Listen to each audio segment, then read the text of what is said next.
मित्रों नमस्कार। पटना बिहार से मैं विवेक रंजन सोनभद्र अपने YouTube चैनल विवेक सोनभद्र पर आपका स्वागत करता हूं। आज बात देश की चाइना से तुलनात्मक आधार पर। मित्रों, हमारे प्रधानमंत्री जी ने 2047 तक विकसित भारत बनने का सपना देखा है। तो क्या हम सचमुच उस रास्ते पर अग्रसर हैं? यह सोचने की बात है। तो आज मैं आपको एक तुलनात्मक अध्ययन, ऐसे तो विकास का जो पैमाना है उसमें अगर हम अमेरिका और यूरोप के कंट्री से तुलना करेंगे तो बहुत पीछे नज़र आएंगे। प्रति व्यक्ति को जो सुविधा है, जो जीवन स्तर है, तो उसमें तो हम कई देशों से पिछड़े हुए। यूरोप के अधिकांश देश चीन से भी, अमेरिका से भी, ताइवान से भी, कोरिया से भी आदि देशों से पिछड़े हुए हैं।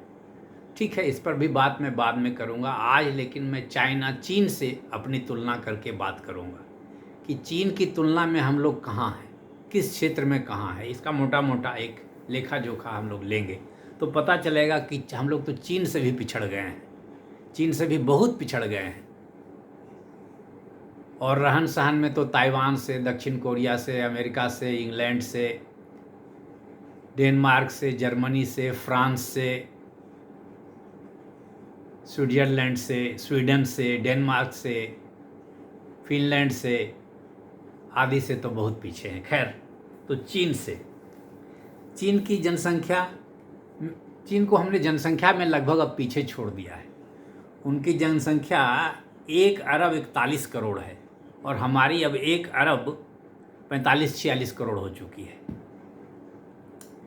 चीन का जो ग्रॉस डोमेस्टिक प्रोडक्ट है, जीडीपी क्या होता है? हम लोग जो साल में जो उत्पादन करते हैं खेती से, उद्योग धंधे से और सेवा से, उसका कुल मूल्य जो है चीन का 20.8 खरब डॉलर है, ट्रिलियन, और हमारा 4.15 ट्रिलियन डॉलर है। तो हम लोग चीन के 20% पर है। पर कैपिटा जो इनकम है उनका वो लगभग $13,000 है। $13,000, 13,300 प्रति व्यक्ति आय साल भर की। और हमारे यहाँ कितने डॉलर है? 3,000 से $3,600। अगर $3,500 हम लोग मान लें तो उनका $13,000 है। तो उनसे हम इतना नीचे हैं। जीडीपी भी हमें नीचे है। साक्षरता दर उनकी 96-97% है और हमारी 80-81% है। साक्षरता दर में भी पीछे हैं हम लोग, पढ़ने लिखने में पीछे हैं। इंजीनियर वे लोग कितना पैदा करते हैं? एक साल में लगभग 13 लाख 15 लाख इंजीनियर वे लोग पैदा करते हैं और हम लोग लगभग 8 लाख 10 लाख इंजीनियर पैदा करते हैं। तो इंजीनियर बनाने में भी पिछड़ गए हैं। डॉक्टर उनके यहाँ लगभग 40 लाख डॉक्टर हैं। हाँ, 40 लाख। हमारे यहाँ लगभग 13-14 लाख डॉक्टर हैं। तो डॉक्टर में भी पिछड़ गए हम लोग, इंजीनियर में भी पिछड़ गए। अब आगे देखते हैं, आगे भी कई पैमाने हैं, उसमें दिखाता हूँ आपको। जीवन लाइफ एक्सपेक्टेंसी, कौन व्यक्ति एवरेज कितना दिन तक वहाँ जीता है। एवरेज व्यक्ति की जो आयु है वो 78 साल है। हमारे यहाँ 72 साल है। गरीबी एक हिसाब से वहाँ 0 है, एक आंकड़े के मुताबिक, और उसी आंकड़े के मुताबिक हमारे यहाँ गरीबी 5% है। तो हम लोग इसमें भी पीछे हैं। इंटरनेट यूज़ करने वाले वहाँ पूरी जनसंख्या के 92% लोग हैं, हम लोग 70% हैं। इसमें भी पीछे हैं।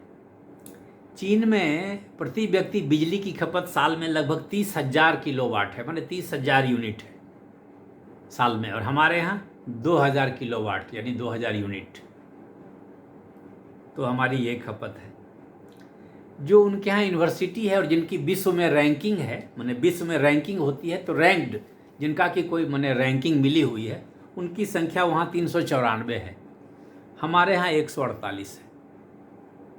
इसमें भी पीछे हैं। कार की संख्या उनके यहाँ प्रति 1,000 व्यक्ति पर 250 है। हमारे यहाँ 38 है। ताइवान एक छोटा देश है, वहाँ 1,000 प्रति व्यक्ति पर लगभग 900 कार है। ताइवान एक छोटा सा देश है, तो कार में भी हम लोग पीछे हैं, कार रखने में, गरीबी में भी हम लोग आगे हैं उनसे, और चीज़ें तो बताई ही है। अब आगे चलिए, चावल का उत्पादन। चावल के उत्पादन में चीन में चावल का उत्पादन 150 मिलियन टन होता है, हमारे यहाँ 145 मिलियन टन होता है, मोटा मोटा बराबर है हम लोग। गेहूं के उत्पादन में वे हमसे आगे हैं, वहाँ 138 मिलियन टन होता है।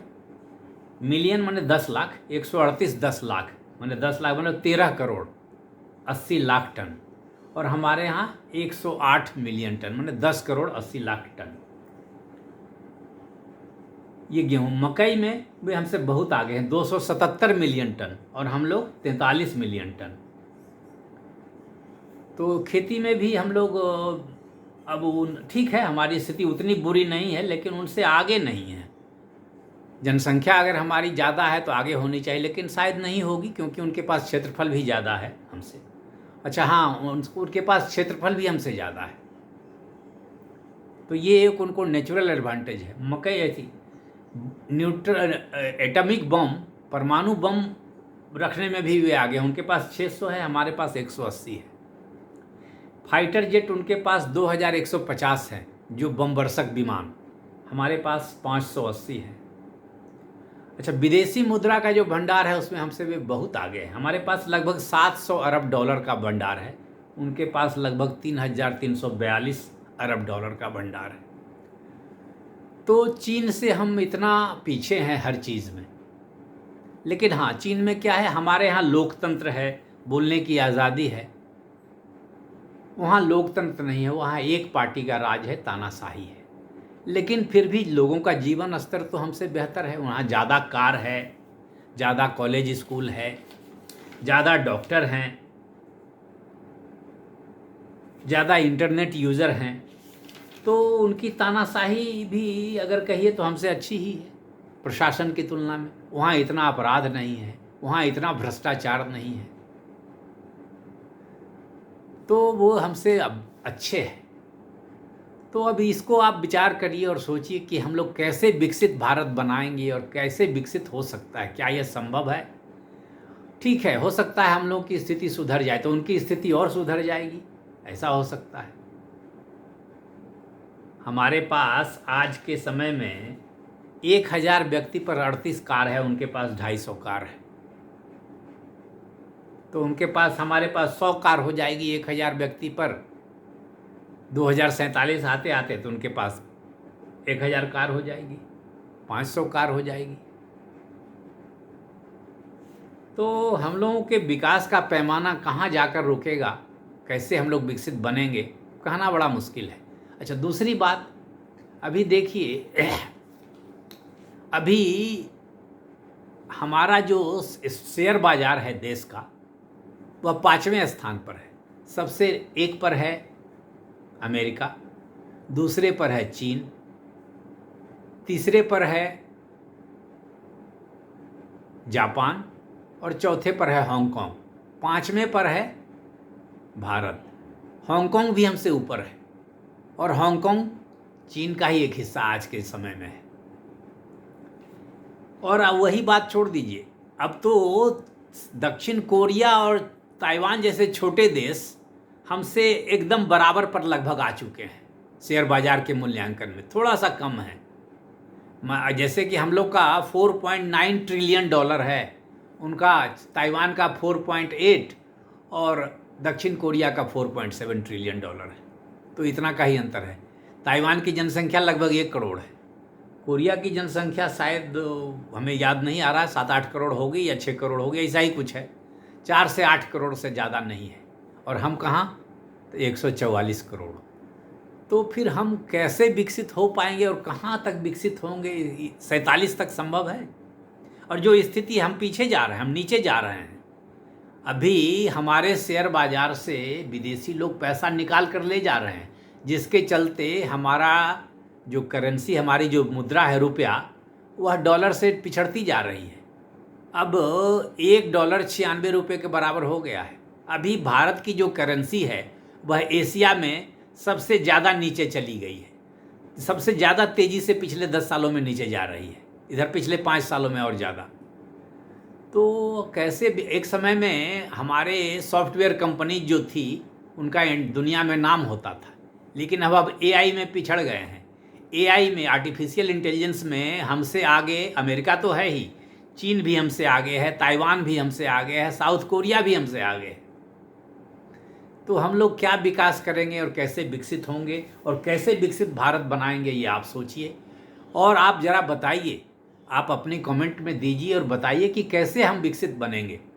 एआई में तो संजोग से मुझे याद आ गया, एआई में अब हम लोग ताइवान से भी पिछड़ गए, दक्षिण कोरिया से भी पिछड़ गए और चीन से भी पिछड़ गए। ताइवान में सेमीकंडक्टर बनाने वाली एक कंपनी है, उसका मूल्यांकन तो इतना ज़्यादा है कि उतना हमारे किसी कंपनी का मूल्यांकन नहीं है। और कोरिया के सैमसंग का भी मूल्यांकन इतना हो गया है कि हमारे किसी भी कंपनी का उतना मूल्यांकन नहीं है। उनकी 2 कंपनी, कोरिया की सैमसंग और ताइवान की ताइवान सेमीकंडक्टर मैन्युफैक्चरिंग कंपनी का जो मूल्यांकन है शेयर बाज़ार में, उसके चलते वे लोग हमसे इतना नज़दीक आ गए हैं, हमको छू रहे हैं अब। तो मित्रों, ये मुझे लगा कि ये बात उपयोगी होगी। हम लोग बहुत विकास की चिंता करते हैं। प्रधानमंत्री जी ने 2047 तक भारत को विकसित राष्ट्र बनाने का संकल्प लिया है, लेकिन मुझे तो शंका है ऐसा कुछ हो नहीं पाएगा। उन्होंने 100 स्मार्ट सिटी बनाने का वादा किया था। स्मार्ट सिटी का नाम तो दे दिया गया, लेकिन सिटी स्मार्ट हुई नहीं है। पटना जैसे शहर में लोग खुले में पेशाब करते हैं, स्टेशन पटना जंक्शन के निकट भी खुले में पेशाब करते हैं। एक उतने बड़े इलाके में, उतना भीड़ भाड़ वाले इलाके में पब्लिक शौचालय जहाँ की कोई शुल्क नहीं लगता है, भीड़ भाड़ पब्लिक के लिए उपलब्ध है, वो एक है। और सब है पेड़ वाला स्टेशन के बगल में एक है, करबिगैया साइड, तो भी कम है, लोग खुले में पेशाब करते हैं। तो स्मार्ट सिटी कैसे होगी? बिहार शरीफ भी एक स्मार्ट सिटी है, लेकिन वहाँ रामचंद्रपुर चौक है बिहार शरीफ में, वहाँ पर इतनी भीड़ होती है, स्टेशन पे चौराहा है, पेशाब करने की कोई जगह नहीं है। तो देखिए विकसित भारत हम लोग कैसे बनेंगे, चिंता तो मुझे है, लेकिन मैं ऐसा कुछ कर नहीं पा रहा हूँ। मैं क्या करूँगा, लेकिन हाँ चाहता हूँ कि बने, लेकिन कैसे बनेगा? भ्रष्टाचार पर कोई नियंत्रण ही इस देश में नहीं है, कोई नियंत्रण नहीं। चौक, थाना, अंचल, बीडीओ कार्यालय, सब में भ्रष्टाचार भरा हुआ है, बिहार में तो कम से कम। तो मित्रों, मैंने अपनी राय चाइना और भारत की तुलना से की। ठीक है, ये सब बातें विषयांतर हुई, लेकिन विषयांतर क्या रेलेवेंट है कि कैसे हम लोग विकसित भारत बनाएंगे। इतना हमारा विकास, हमें अभी भी बहुत काम करना है उद्योग धंधे के क्षेत्र में, तकनीक के क्षेत्र में। हमारा चीन का सारा मोबाइल यहाँ बनता है, सारे चाइनीज और कोरियन ब्रांड्स। हमारे पास एक मोबाइल ढंग का नहीं है। Vivo, Oppo, one plus, Xiaomi, Samsung, Apple, सारे विदेशी प्रोडक्ट है। ठीक है, यहाँ बनता है, बनने का मतलब क्या है? हम लोग वहाँ से माल लाते हैं और यहाँ असेंबल करके बना देते हैं। 10-12% उसमें वैल्यू एडिशन होता है। एसी में, टीवी में, एलजी, सैमसंग, फ्रिज में ये लोग आगे हैं हमसे। वोल्टास से, इंडिया में वोल्टास एक है जो कि अपनी पकड़ बनाए हुए है, लेकिन सैमसंग और एलजी, हिताची, डाइकिन, ये सब जो विदेशी ब्रांड हैं वो सब हावी है। तो हम कैसे विकसित बनेंगे, इसकी रूपरेखा क्या होगी, मुझे कुछ पता नहीं चलता है।